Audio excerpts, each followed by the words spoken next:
Scary stories. I know many boys and girls who love to hear scary stories. And even more, they like to retell them to someone else, adding and embellishing something for greater effect. And it even happens that not only the listeners, but also the storyteller himself becomes afraid of his own tall tales.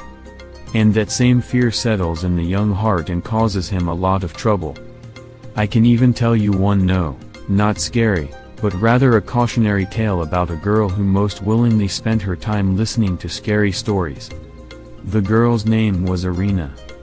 Ira had blonde curly hair and big blue eyes, which got even bigger when she listened to any horror stories. Most often these terrors Iroshka heard from the girl next door, Alina. Alina was a skilled storyteller. She just enjoyed seeing Ira, holding her breath, put her hand to her chest and, keeping her big eyes on her, anxiously awaiting the outcome of events. Alina grew up in a dysfunctional family and so, as Irina's mother put it, for her whole life was a nightmare and an endless story of fears. "Lord, have mercy on us," my mother would exclaim when she woke up in the night and saw Ira sleeping on a stool with her bare feet tucked under her. Or often Ira would simply come to her bed at night and cry softly. And the cause of all these troubles Mom thought was the girl next door, Alina. Ira, her mother often shamed her daughter, "You are a religious girl and should understand that not all stories are good for you, and if you like to hear about horrors, then you expect in vain that you will dream of angels at night." No more, every time Ira promised herself, but as soon as she met Alina, immediately asked, "What's new?" And so it was now, when Ira, on her way home from the store, saw Alina. "I'm coming," Alina shouted, "I heard such things today." "So? I have no one at home," Ira exclaimed. "Come quickly, you can tell me everything." The girl shook off the shoes from the snow and went into the house. The house was warm and cozy. Ira carelessly put a bag of groceries on the table and took off her jacket. Then the girls sat down on a small bench, one to talk readily, the other to listen. "Today Beacon came to us," Alina began her story. Lighthouse was the name of an old man from the neighboring street. He was tall, thin, and almost always drunk, so when he walked down the street you could recognize him from afar by his gait. "Swings like a dry reed in a field," Irina's father used to say of him. Actually, as a young man he had gone sailing and had been on a ship as a common sailor. When he was discharged ashore, everyone called him Sailor. But he soon acquired another nickname among his acquaintances, Lighthouse. "You're beaconing before their eyes," the neighbors used to say, irritated with him, when he went door to door asking for something to eat. Well, this same Beacon was a lover of all sorts of fears and horrors.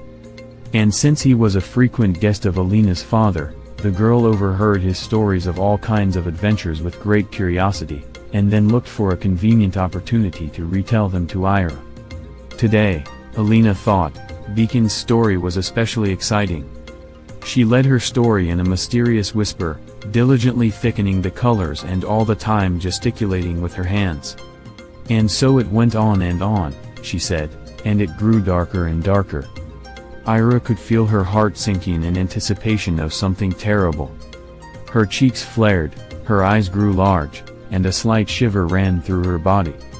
And suddenly, Alina exclaimed. And at that very moment of the story boom, something rumbled hard behind the girls' backs. The girls, without talking, simultaneously rushed from their seats and rushed to the door. They did not even think of warm boots and jackets, and jumped out onto the veranda in just slippers.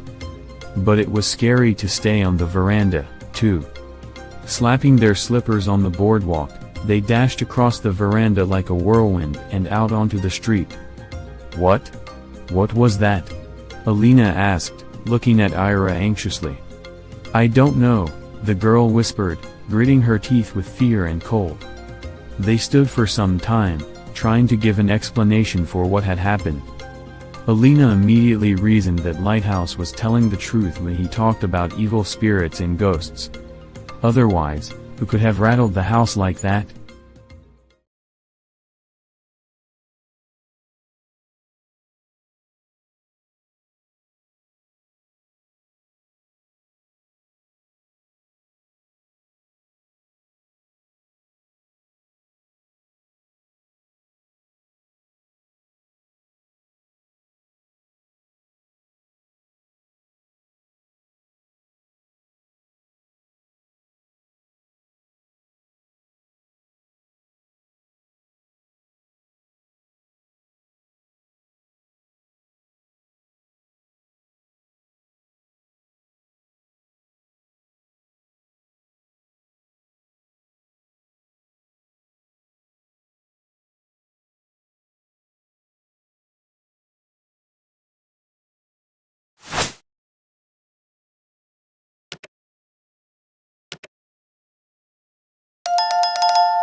I should probably go home, Alina whimpered. I'm cold.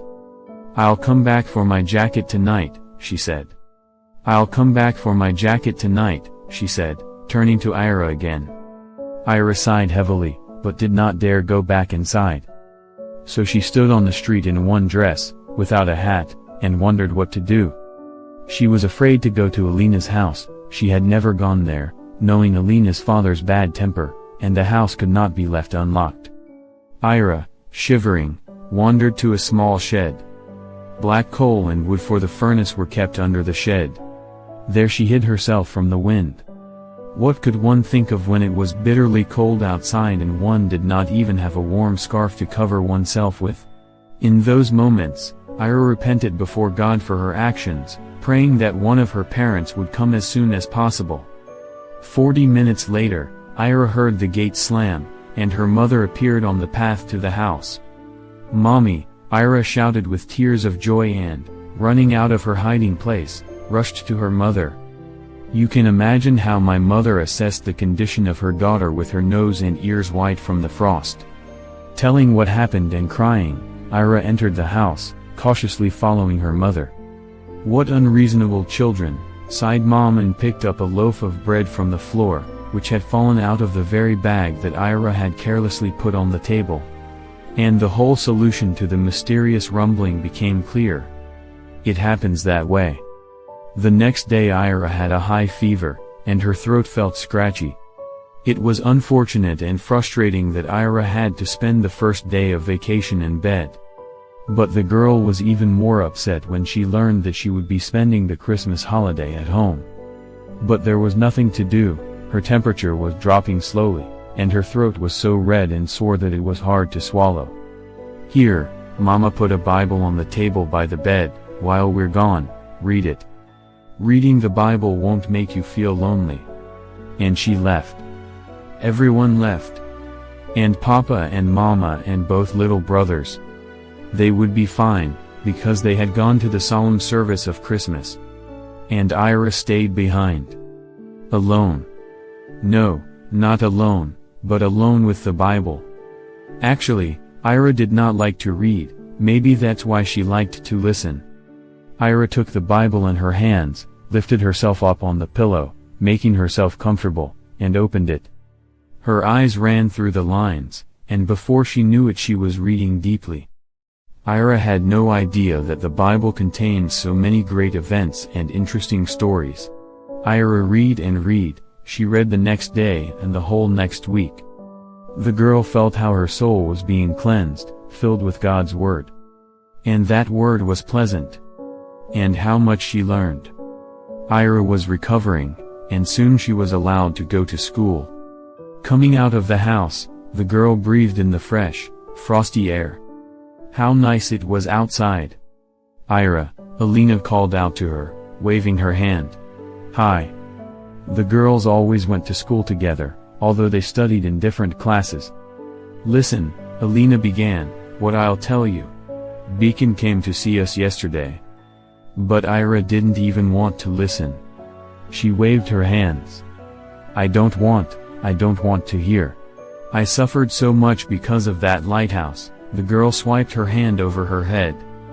Alina, who had cut off her speech in half a word, stood there, her eyes slamming in bewilderment. "Come on," Ira suggested, "I'll tell you the best story."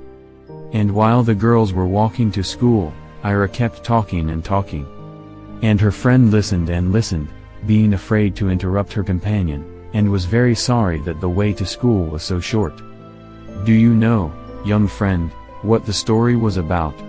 If you don't, pick up a book of the Bible and read it page by page. Believe me, it's much better than listening to scary stories."